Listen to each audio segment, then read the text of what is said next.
నేను రేవంత్ రెడ్డిని అడిగినా, అసెంబ్లీలో అడిగినా, రేవంత్ రెడ్డి గారు మీరు చెప్తున్నారు కదా రుణమాఫీ చేసినా అంటున్నావు కదా, ఆడికిడికి ఎందుకయ్యా నాకు అర్థం కాదు, సీదా నీ సొంత ఊరు కొండారెడ్డిపల్లె పోదాం, లేదా నీ సొంత నియోజకవర్గం కొడంగల్ పోదాం, లేదా నీ అత్తగారి నియోజకవర్గం కల్వకుర్తి, యాడికంటే ఆడిపోదాం, ఊరు కూడా నువ్వే డిసైడ్ చెయ్యు, తారీఖు నువ్వే డిసైడ్ చెయ్యు, పోదాం. ఏ ఒక్క ఊళ్ళేనన్నా 100% రుణమాఫీ అయిందని అక్కడ రైతులు చెప్తే నేను శాశ్వతంగా రాజకీయాలు ఇడిచిపెట్టి పోతా అని చెప్పి అడిగిన. కనీసం ఆడ కూర్చున్నాడు తప్ప లేసుడు కూడా లేదు, ఎందుకంటే ఆయనకు కూడా ఎరికే మనసుకు కాలేదు పీకలేదు.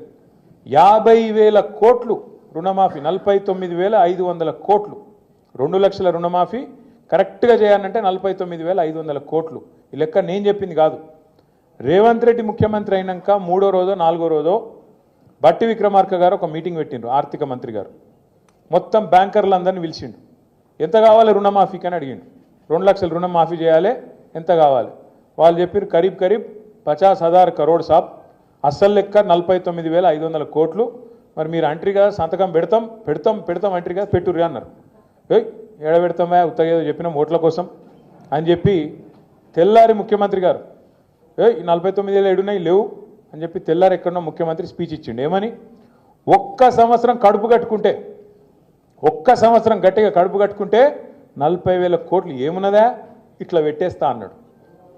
ఏది ఇట్లా సంతకం పెడితే అయిపోతుంది, ఇట్లా గీకుతా పెన్ను పట్టి పేపర్ మీద అయిపోతుంది అన్నాడు. సరే నేను నిజమే అనుకుంటే, నిజంగానే ఒక సంవత్సరం కడుపు కట్టుకుంటాడేమో, కాంగ్రెస్ వాళ్ళు ఏమైనా మారిపోయినరేమో, హిమాలయాలకు ఏమైనా ఆకుపసర దాగొచ్చిండ్రేమో, ఎట్లనే ఏమైనా మంచి వాళ్ళు అయిపోయినా వీళ్ళని నేను అనుకుంటే. మరి సంవత్సరం బాయ్, ఇప్పుడు సంవత్సరం మీద ఇంకో 6 నెలలు అయిపోయాయి. ఏమాయా మరి? అంటే కడుపు కట్టుకోలేదా, కడుపు ఆగుతలేదా? తినుడు, కమిషన్లు. అందుకే 40,000 కోట్లు అన్న ముఖ్యమంత్రి క్యాబినెట్ కాడికి తీసుకొచ్చిండు రుణమాఫీ ఫైలు. క్యాబినెట్ కాడికి వచ్చేవరకు అందులో మళ్ళీ ఒక 9,000 కోట్లు ఎగిరిపోయింది. మొదలు 49,500 ఏది బ్యాంకులో మీటింగ్ పెట్టినప్పుడు, మళ్ళీ తెల్లారమాడికే ముఖ్యమంత్రి 40,000 కోట్లు అన్నాడు, 9,000 ఎగిరిపోయింది. ఆడికెళ్ళి క్యాబినెట్కి వచ్చే వరకు ఇంకో 9,000 ఎగిరిపోయింది, 31,000 కోట్లు అన్నారు. ఆడికెళ్ళి అసెంబ్లీకి వచ్చింది బడ్జెట్, అసెంబ్లీకి వచ్చే వరకు 26,000 కోట్లు అన్నారు. అంటే ఏడ స్టార్ట్ అయింది కథ, 49,500 కేంచి 40,000 కేంచి 31,000 కేంచి 26,000కి వచ్చింది. పోనీ అదాన్ని ఇస్తారేమో అనుకున్నాం. ఆఖరికి మొన్న బట్టి విక్రమార్క గారు సావు కబురు చల్లగా చెప్పిండు. మళ్ళీ బ్యాంకులో మీటింగ్ పెట్టిండు.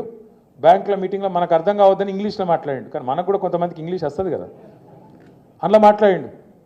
మేము మీకు పైసలు ఇచ్చినాం, కానీ ఇప్పటివరకు రైతుల ఖాతాలో 11-12 కోట్లే పడ్డాయి, ఇంకా మిగతా ఎప్పుడు వేయాలి, మనం ఇంకో 2-3 కోట్లు వేయాలి అయిపోయి ఆయనతో చేతులు దులుపుకున్నారు. కథ మొదలైంది 49,000 కాడ, ఆఖరికి ముగిసింది 11-12 కోట్ల కాడ. మన ఊళ్ళో సామెత చెప్తారు, చారాన కోడికి బారాన మసాలా అని. ఇది కరెక్ట్ సూట్ అవుతుంది దానికి.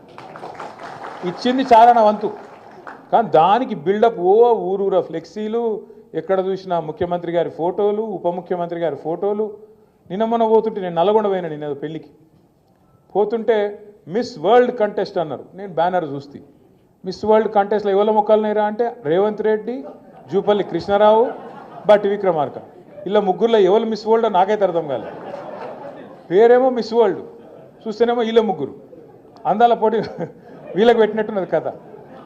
నేను నాకు తెలియక అడుగుతా, రాష్ట్రంలో ఒక దిక్కు 500 మంది అన్నదాతలు ఆత్మహత్య చేసుకుంటే నీ దిక్కుమాలిన ప్రభుత్వం వచ్చినాక నీ మాటలు నమ్మి కొంపల నుంచి 500 మంది కొంప ఉసురు తీసుకున్నావు, వాళ్ళ కొంప కొల్లేరు చేసినావు. 500 మంది అన్నదాతలు ఆత్మహత్య చేసుకుంటే ముఖ్యమంత్రి గారు అందాల పోటీలో బిజీగా ఉన్నాడు, రివ్యూ చేసే టైం లేదు.